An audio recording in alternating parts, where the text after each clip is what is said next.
आज का हमारा टॉपिक है मोटिवेशन। आखिर वो क्या चीज़ है जो हमें सुबह बिस्तर से उठने पर या कोई मुश्किल प्रोजेक्ट पूरा करने के लिए या कह सकते हैं जिम जाने के लिए पुश करती है। हाँ, ये वो सवाल है जो मुझे लगता है हर सीईओ से लेकर हर इंडिविजुअल तक सबको परेशान करता है। बिल्कुल। और इसका जवाब ढूंढने के लिए दशकों से कई ब्रिलियंट माइंड्स ने कोशिश की है। सही कहा। और आज हम मोटिवेशन की कुछ सबसे पुरानी क्लासिकल थ्योरीज की चीर फाड़ करने वाले हैं, जिन्हें कंटेंट थ्योरीज भी कहते हैं। हाँ, कंटेंट थ्योरीज। इनका मेन फोकस इस एक सवाल पर है, लोगों को आखिर क्या मोटिवेट करता है। What are the ingredients of motivation? Exactly. तो चलिए इन ब्लूप्रिंट्स ऑफ ह्यूमन डिजायर को समझने की कोशिश करते हैं। Let's do it. और शुरुआत उस नाम से करते हैं जो शायद हम सब ने स्कूल या कॉलेज में कभी न कभी सुनाई है। Abraham Maslow. हाँ, और उनका मशहूर हायरार्की ऑफ नीड्स का पिरामिड। हम सब ने वो ट्रायंगल देखा है, रोटी, कपड़ा, मकान से लेकर सेल्फ एक्चुअलाइजेशन तक। बिल्कुल। लेकिन आज हम उस हिस्से की भी बात करेंगे जिसके बारे में शायद कम लोग जानते हैं। Exactly. मैस्लो का जो कोर आइडिया था वो बहुत सिंपल था। उनका मानना था कि हमारी जरूरतें एक सीढ़ी की तरह है, एक के बाद एक। हाँ, जब तक नीचे का पायदान मजबूत ना हो हम ऊपर चढ़ने की सोचते भी नहीं। तो सबसे नीचे हैं फिजियोलॉजिकल नीड्स, हवा, पानी, खाना, नींद। और अगर इसे ऑफिस के कॉन्टेक्स्ट में देखें तो सैलरी। सबसे सिंपल एग्जाम्पल है सैलरी, जिससे ये जरूरतें पूरी होती हैं। ठीक है। फिर उसके ऊपर सेफ्टी एंड सिक्योरिटी नीड्स, मतलब नौकरी की सुरक्षा, हेल्थ इंश्योरेंस, एक सेफ वर्किंग एनवायरनमेंट। एक बार पेट भर जाए तो इंसान को भविष्य की चिंता होती है। लॉजिकल है। और तीसरा लेवल? फिर आता है तीसरा लेवल, लव एंड बिलोंगिंग। हम सोशल एनिमल्स हैं, हमें एक टीम चाहिए, दोस्त चाहिए, एक पॉजिटिव वर्क कल्चर चाहिए। और चौथा है सेल्फ एस्टीम, मतलब रिस्पेक्ट, रिकग्निशन, एक अच्छा जॉब टाइटल। जब हमारे काम को सराहा जाता है तो ये जरूरत पूरी होती है। और पिरामिड के टॉप पर है वो शब्द जो सुनने में बहुत भारी लगता है, सेल्फ एक्चुअलाइजेशन, अपनी फुल पोटेंशियल तक पहुंचना। ये वो स्टेज है जहां आपको चैलेंजिंग काम मिलता है, जहां आप ग्रो कर सकते हैं, जहां पैसा या टाइटल नहीं बल्कि काम खुद एक रिवॉर्ड बन जाता है। सही कहा। ज्यादातर लोग मैस्लो के पिरामिड को इन 5 स्तरों तक ही जानते हैं। लेकिन जो बात दिलचस्प है वो ये कि मैस्लो खुद बाद में इससे आगे बढ़ गए थे। उन्होंने इस पिरामिड के ऊपर 3 और लेयर्स जोड़ी। हाँ, और यहीं पर ये थ्योरी और ज्यादा फैसिनेटिंग हो जाती है। 5वें लेवल के बाद उन्होंने जोड़ी कॉग्निटिव नीड्स, मतलब ज्ञान की प्यास, चीजों को समझने की जरूरत, क्यूरियोसिटी। अच्छा। हम सिर्फ जीते नहीं हैं, हम जानना भी चाहते हैं। ज्ञान की जरूरत तो समझ आती है, लेकिन इसके बाद वाली नीड थोड़ी अनएक्सपेक्टेड लगती है, एस्थेटिक नीड्स, सुंदरता की जरूरत। ये मोटिवेशन से कैसे जुड़ी है? Great question. मैस्लो का मानना था कि इंसान को सिर्फ फंक्शनैलिटी नहीं बल्कि ब्यूटी, बैलेंस और फॉर्म से भी प्रेरणा मिलती है। जैसे एक वेल डिजाइंड प्रोडक्ट, एक खूबसूरत ऑफिस स्पेस, या बस प्रकृति का एक नज़ारा भी हमारी परफॉर्मेंस और वेलबींग को अफेक्ट करता है। अच्छा। और सबसे ऊपर 8वां लेवल? सबसे ऊपर उन्होंने रखी ट्रांसेंडेंस नीड्स। ट्रांसेंडेंस यानी खुद से परे जाकर किसी बड़े मकसद से जुड़ना। ये समाज सेवा हो सकती है, स्पिरिचुअलिटी हो सकती है, या आने वाली पीढ़ी के लिए कुछ छोड़ जाने की इच्छा। तो मैस्लो का पिरामिड असल में एक 8 मंजिला इमारत है, 5 की नहीं। कह सकते हैं। लेकिन इस थ्योरी की सबसे बड़ी आलोचना इसकी रिजिडिटी को लेकर होती है ना, कि असल जिंदगी इतनी सीधी लाइन में नहीं चलती। बिल्कुल। कोई भूखा आर्टिस्ट अपनी एस्थेटिक नीड्स के लिए काम कर सकता है, और क्या कोई भी जरूरत कभी 100% पूरी होती है? शायद नहीं। शायद नहीं। प्लस ये थ्योरी ज्यादातर ऑब्जर्वेशन पर बेस्ड है। इसके पीछे कोई हार्ड साइंटिफिक प्रूफ नहीं है। ये एक बेहतरीन स्टार्टिंग पॉइंट है, पर एन एंड इन इटसेल्फ नहीं है। तो मास्लो ने जरूरतों का एक नक्शा तो बना दिया, लेकिन वो नक्शा थोड़ा सख्त था। मास्लो की हायरार्की में सैलरी और जॉब सिक्योरिटी बुनियादी जरूरतें हैं, लेकिन क्या अच्छी सैलरी मिलना ही मोटिवेशन की गारंटी है? फ्रेडरिक हर्जबर्ग का कहना था, बिल्कुल नहीं। अच्छा। और यहीं से उनकी 2 फैक्टर थ्योरी की कहानी शुरू होती है। हर्जबर्ग ने एक बिल्कुल अलग एंगल से इस पहेली को सुलझाने की कोशिश की। उन्होंने कहा कि जॉब सेटिस्फैक्शन और जॉब डिससैटिस्फैक्शन 2 अलग-अलग बातें हैं। मतलब ये एक ही सिक्के के 2 पहलू नहीं है? नहीं है। ये समझना थोड़ा मुश्किल है। डिससैटिस्फैक्शन का उल्टा सैटिस्फैक्शन नहीं है? हर्जबर्ग के मुताबिक नहीं। उन्होंने 2 तरह के फैक्टर्स बताए। पहले हैं हाइजीन फैक्टर्स। हाइजीन फैक्टर्स जैसे salary, job security, working conditions, company policies, आपके मैनेजर के साथ रिलेशनशिप। अगर ये चीजें खराब हैं तो आप डेफिनेटली डिससैटिस्फाइड होंगे। हाँ, ये तो है। लेकिन और ये इंपॉर्टेंट है, अगर ये सब बहुत अच्छा भी है तो आप मोटिवेट नहीं होंगे, आप बस नॉट डिससैटिस्फाइड होंगे, न्यूट्रल। मतलब ये घर के वाईफाई जैसा है। कैसे? जब चलता है तो कोई ध्यान नहीं देता, पर जिस दिन बंद हो जाए घर में महाभारत हो जाती है। परफेक्ट एनालॉजी, बिल्कुल सही। इसकी मौजूदगी आपको खुश नहीं करती, पर इसकी कमी आपको बहुत दुखी करती है। ठीक है। अब आते हैं दूसरे फैक्टर्स पर, जिन्हें हर्जबर्ग ने मोटिवेटर्स कहा। मोटिवेटर्स ये है अचीवमेंट का एहसास, रिकॉग्निशन, काम का इंटरेस्टिंग होना, रिस्पॉन्सिबिलिटी और पर्सनल ग्रोथ।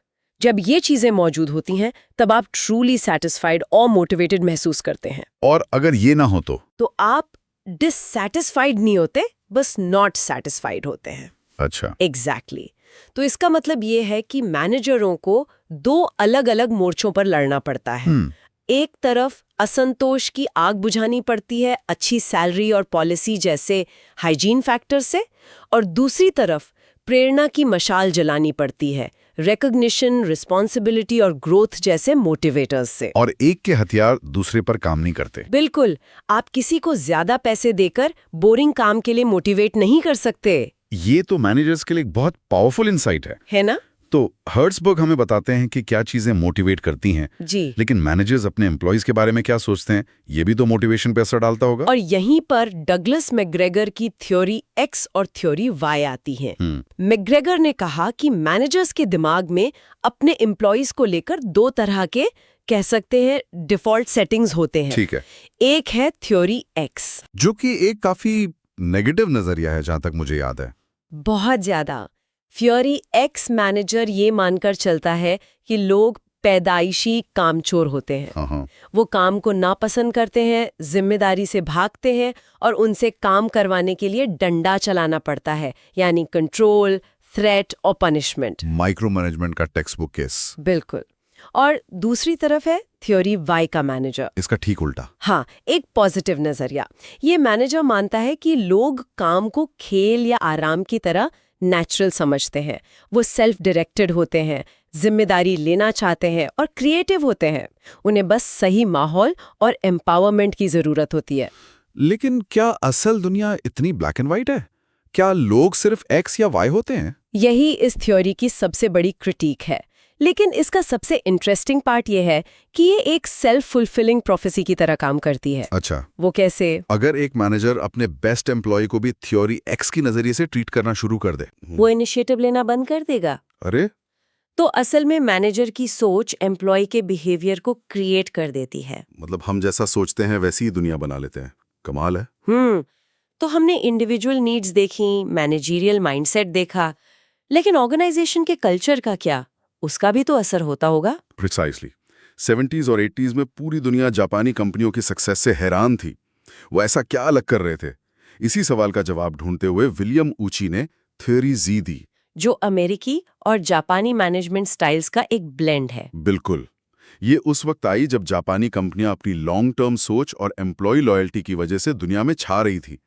ये अमेरिकी मैनेजमेंट के short term hire and fire focus का एक जवाब था। सही कहा। थियरी Z का कोर आइडिया है ट्रस्ट, लॉयल्टी और कमिटमेंट। इसके कुछ की प्रिंसिपल्स हैं। लॉन्ग टर्म जॉब सिक्योरिटी, ताकि एम्प्लॉइज ऑर्गेनाइजेशन को अपना समझें। हाँ। फिर कंसेंशुअल डिसीजन मेकिंग, यानी बड़े फैसलों में सबकी राय लेना, और स्लो इवैल्यूएशन एंड प्रमोशन। ये थोड़ा अजीब है। स्लो प्रमोशन क्यों? ताकि लोग शॉर्ट टर्म रिजल्ट्स के पीछे भागने के बजाय लॉन्ग टर्म क्वालिटी पर फोकस करें। अच्छा, इसमें इंडिविजुअल रिस्पॉन्सिबिलिटी पर भी जोर है और साथ ही एम्प्लॉइज को स्पेशलिस्ट बनाने के बजाय जनरलिस्ट बनाने पर फोकस होता है ना? जॉब रोटेशन के जरिए, हाँ, ताकि एम्प्लॉय पूरे ऑर्गेनाइजेशन के बिजनेस को समझे, सिर्फ अपने छोटे से काम को नहीं। ये एक होलिस्टिक अप्रोच है। पर इसकी भी अपनी चुनौतियां होंगी। बिल्कुल। स्लो प्रमोशन शायद एम्बिशियस हाई अचीवर्स को फ्रस्ट्रेट कर सकता है, और हर फैसले में सबकी सहमति लेना फास्ट पेस्ड इंडस्ट्रीज में प्रैक्टिकल नहीं हो सकता। बात तो सही है। अब अगर हम वापस मैस्लो पर चलें तो उनकी थ्योरी का एक बड़ा प्रॉब्लम उसकी रिजिडिटी थी। हाँ, क्या किसी ने उसे फिक्स करने की कोशिश की? बिल्कुल की। क्लेटन एल्डफर ने मैस्लो के काम को उठाया और उसे ज्यादा फ्लेक्सिबल और प्रैक्टिकल बनाया। इसे ऐसे समझिए कि अगर मैस्लो की थ्योरी विंडोज 1.0 थी तो एल्डरफर की ERG थ्योरी विंडोज 2.0 थी। हाँ हाँ, एक जरूरी अपग्रेड। जरूरी अपग्रेड। ERG, E, R और G का क्या मतलब है यहाँ? एल्डरफर ने मैस्लो की 5 जरूरतों को 3 ग्रुप्स में बांटा। E for existence needs. इसमें आ गई फिजियोलॉजिकल और सेफ्टी नीड्स। हाँ, हमारी बेसिक मटेरियल जरूरतें। फिर R फॉर रिलेटेडनेस नीड्स। इसमें सोशल नीड्स और दूसरों से मिलने वाली रिस्पेक्ट आ गई, लोगों से जुड़ने की जरूरत। और G? G for growth needs. इसमें सेल्फ एस्टीम और सेल्फ एक्चुअलाइजेशन आ गया, यानी पर्सनल डेवलपमेंट की जरूरत। तो ये तो बस रीग्रुपिंग हुई। इसमें बड़ा बदलाव क्या था? 2 बहुत बड़े बदलाव थे। पहला, एल्डरफर ने कहा कि जरूरी नहीं कि ये जरूरतें एक स्ट्रिक्ट ऑर्डर में पूरी हों। अच्छा। एक ही समय में एक से ज्यादा जरूरतें हमें मोटिवेट कर सकती हैं। आप अच्छी सैलरी, एग्जिस्टेंस, दोस्तों के साथ अच्छे रिश्ते, रिलेटेडनेस और एक चैलेंजिंग प्रोजेक्ट, ग्रोथ से एक साथ मोटिवेट हो सकते हैं। ओके, ये तो ज्यादा रियलिस्टिक लगता है। और दूसरा बदलाव? दूसरा और सबसे रेवोल्यूशनरी आइडिया था फ्रस्ट्रेशन रिग्रेशन का प्रिंसिपल। Frustration regression. इसका मतलब है कि अगर कोई व्यक्ति हायर लेवल नीड जैसे ग्रोथ को पूरा करने में फ्रस्ट्रेट हो जाता है तो वो पीछे हटकर लोअर लेवल नीड जैसे रिलेटेडनेस पर ज्यादा फोकस करने लगता है। अच्छा, तो ये वैसा ही है कि अगर किसी को मनचाहा प्रमोशन, ग्रोथ नहीं मिल रहा तो वो फ्रस्ट्रेट होके ऑफिस की क्रिकेट टीम में ज्यादा मन लगाने लगे, बिल्कुल, ताकि वहां से खुशी और पहचान मिल सके। एग्जैक्टली। मैस्लो की थ्योरी में रिग्रेशन का कोई कॉन्सेप्ट नहीं था, आप सिर्फ ऊपर जा सकते थे। एल्डरफर ने इसे ज्यादा डायनामिक और लाइफलाइक बना दिया। अब तक हमने जितनी भी थ्योरीज की बात की वो मानती हैं कि हम सब में कमोबेश एक जैसी जरूरतें होती हैं। हाँ, एक तरह से हाँ। लेकिन क्या ऐसा हो सकता है कि हमारे कोर मोटिवेटर्स हमारी पर्सनैलिटी की तरह यूनिक हों? और यही डेविड मैक्लेलैंड की थ्योरी ऑफ नीड्स का कोर आइडिया है। अच्छा। मैक्लेलैंड का मानना था कि हम सब में 3 मेन ड्राइविंग नीड्स होती हैं, लेकिन हर व्यक्ति में इनका कॉम्बिनेशन और इंटेंसिटी अलग-अलग होती है। और वो 3 नीड्स कौन सी हैं? Need for achievement, need for power और नीड फॉर एफिलिएशन। चलिए सबसे पहले नीड फॉर अचीवमेंट NAC को समझते हैं। हाई NAC वाले लोग पहाड़ चढ़ना पसंद करते हैं, सिर्फ नज़ारे के लिए नहीं बल्कि चढ़ने के थ्रिल के लिए। गोल सेट करते हैं, कैलकुलेटेड रिस्क लेते हैं और अपनी प्रोग्रेस पर कांस्टेंट फीडबैक चाहते हैं। अचीवमेंट ही उनके लिए रिवॉर्ड है। तो ये लोग बेहतरीन एंटरप्रेन्योर्स या सेल्स पर्सन बन सकते हैं। एग्जैक्टली। और need for power, N power वाले? ये लोग ड्राइवर सीट पर रहना पसंद करते हैं।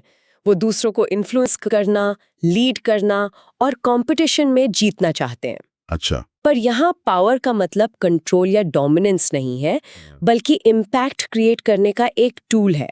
अच्छे मैनेजर्स और लीडर्स में अक्सर हाई एंड पावर होता है। और आखिर में नीड फॉर एफिलिएशन, NF।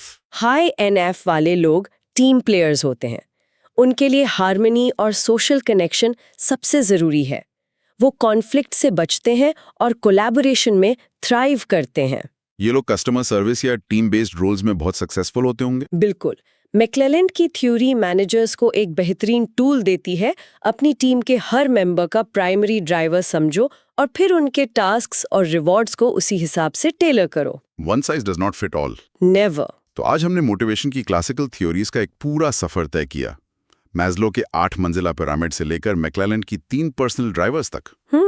ये सभी थ्योरीज इस बात पर फोकस करती हैं कि क्या चीज लोगों को प्रेरित करती है। और हमने देखा कि ये थ्योरीज आइसोलेटेड नहीं है, ये एक कॉन्वर्सेशन का हिस्सा है।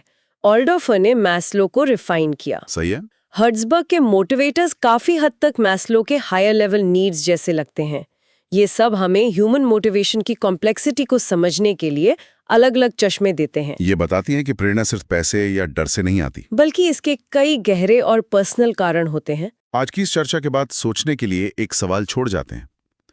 इन सभी थियरीज ने बताया कि क्या मोटिवेट करता है, लेकिन प्रेरणा कैसे काम करती है, इस प्रोसेस के बारे में क्या मोटिवेशन सिर्फ जरूरतों को पूरा करने तक सीमित है, या ये एक ज्यादा डायनामिक प्रक्रिया है जिसमें हमारे लक्ष्य, हमारी उम्मीदें और हमारे साथ हो रहा व्यवहार भी शामिल है? ये एक बहुत जरूरी सवाल है, क्योंकि ये हमें मोटिवेशन की कंटेम्पररी या प्रोसेस थियरीज की ओर ले जाता है, जो सिर्फ क्या पर नहीं बल्कि कैसे और क्यों पर फोकस करती हैं। लेकिन वो कहानी किसी और दिन।